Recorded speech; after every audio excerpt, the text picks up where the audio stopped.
Encontro da Rússia com o Brasil, China, Venezuela e Cuba fortalece relações históricas e multipolaridade.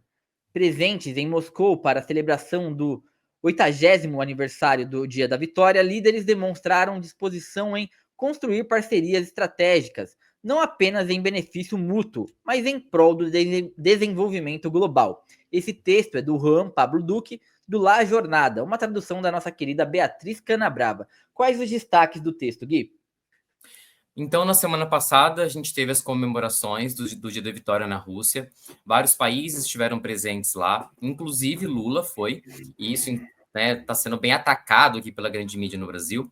E além do Lula, também foram Xi Jinping, Dias-Canel, de Cuba, e Nicolás Maduro.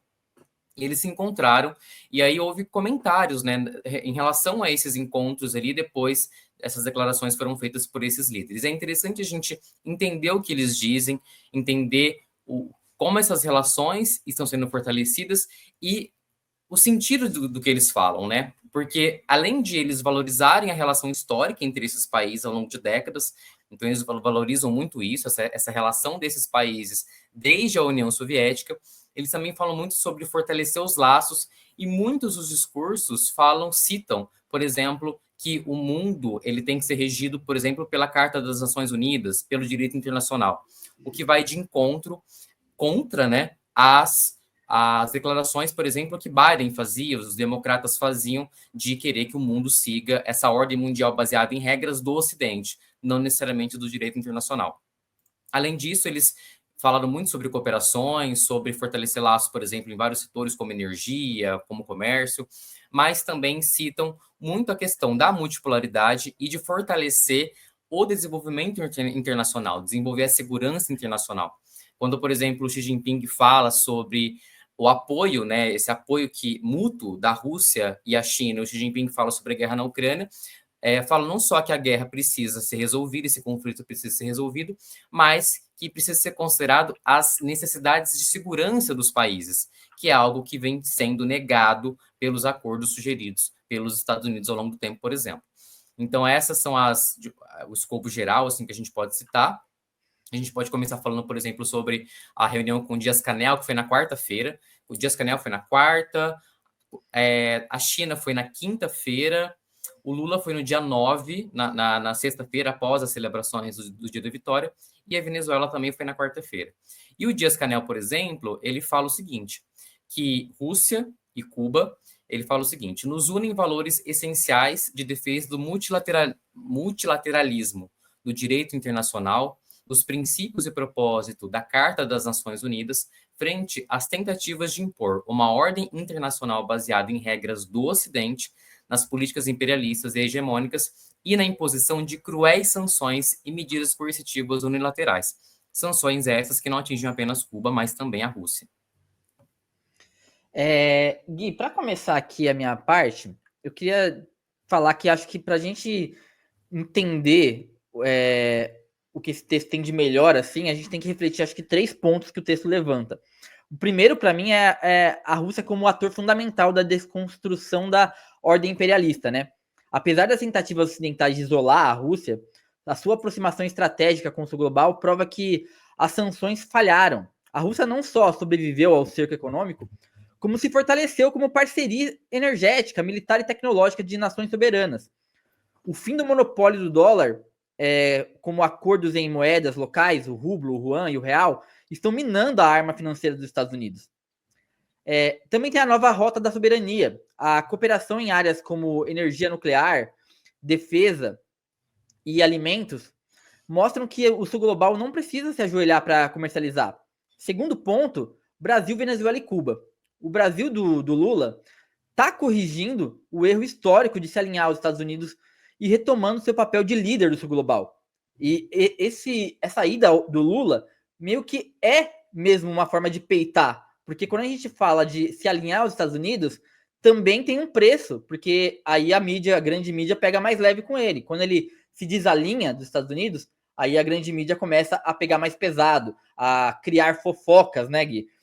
Sobre a Janja, sobre coisas que às vezes não seriam importantes de jeito nenhum. Qual é a relevância dessa fofoca? A Venezuela, mesmo sob sanções criminosas, avança com a Petro, que é a Petrobras deles lá, e a aliança com a Rússia para garantir sua soberania energética. Cuba mostra o caminho, apesar do bloqueio genocida, mantém sua revolução viva e agora fortalece laços tecnológicos e médicos com os BRICS. E terceiro, para finalizar, a China como eixo da nova ordem econômica. A China não é apenas uma potência econômica, é a principal garantidora de que o neoliberalismo não voltará a dominar o sul global. Com investimentos em infraestrutura, tecnologia 5G, acordos comerciais sem as amarras do FMI, Pequim prova que o outro modelo é possível. Então vamos falar as coisas assim como elas são. Enquanto os Estados Unidos bombardeiam o Iraque, invadem a Síria e estrangulam Cuba, a Rússia e a China constroem pontes, usinas e soberania. Essa não é uma competição entre potências. É a luta histórica entre o já decadente imperialismo estadunidense e a libertação dos povos. E não se deixe enganar com falas polêmicas envolvendo a Janja e a mulher lá que copiou o Rinodê e foi parar na CPI do jogo, do Tigrinho. O encontro desses gigantes do sul global não é sobre economia, é sobre sobrevivência coletiva, gente. E para quem não gosta de assistir todos os episódios dessa série chamada Sul Global, a gente aqui adianta para vocês. A gente vence no final. Não tem saída para os Estados Unidos. A gente vai vencer. A questão é quando, não como. Gui?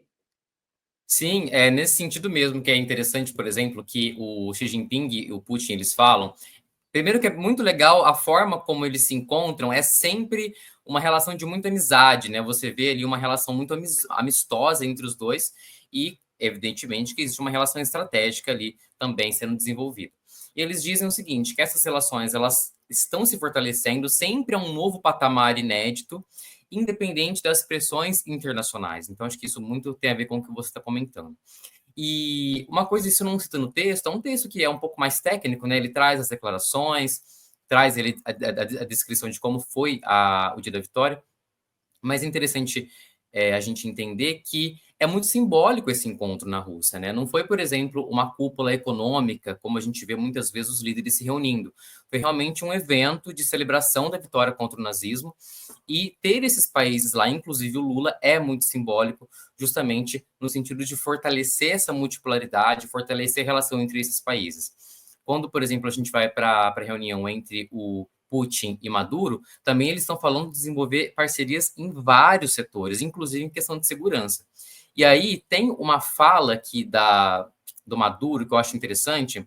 Na verdade, não é uma fala, mas o acordo entre eles inclui o compromisso de combater o terrorismo, o extremismo, a falsificação da história e a glorificação do nazismo. Então, o acordo entre Maduro e o Putin, entre a Rússia e a Venezuela, cita isso também. Então, é muito simbólico, caminha nessa questão de fortalecimento da multipolaridade. O Lula fez declarações, por exemplo, em relação ao Trump, em relação ao dólar. A gente publicou um texto ontem do Eduardo Vasco falando um pouquinho sobre isso também, sobre o peso que essa visita do Lula à Rússia tem e do porquê que, no caso, a burguesia está tão incomodada, a grande mídia atacou tanto essa visita dele. Não é uma mera visita, não foi uma mera viagem. Tem, de fato, um peso simbólico e talvez, inclusive, indique uma postura, uma mudança na postura do Lula a partir de agora, do governo Lula a partir de agora, talvez para ser um pouco mais incisivo, para, enfim, não fazer tantas concessões e talvez, enfim, se aliar mais à classe trabalhadora e não ficar mais tão dependente do que a burguesia está dizendo e as pressões que ela está fazendo. Então é muito significativo. E só para a gente também finalizar, nós publicamos vários textos na semana passada sobre o Dia da Vitória. São reflexões interessantes, por exemplo, em relação a essa falsificação da história, né, que o acordo entre Venezuela e Rússia citam, essa tentativa do Ocidente, por exemplo, de fazer parecer que os Estados Unidos foram os principais atores na derrota do nazismo, quando na verdade não foi.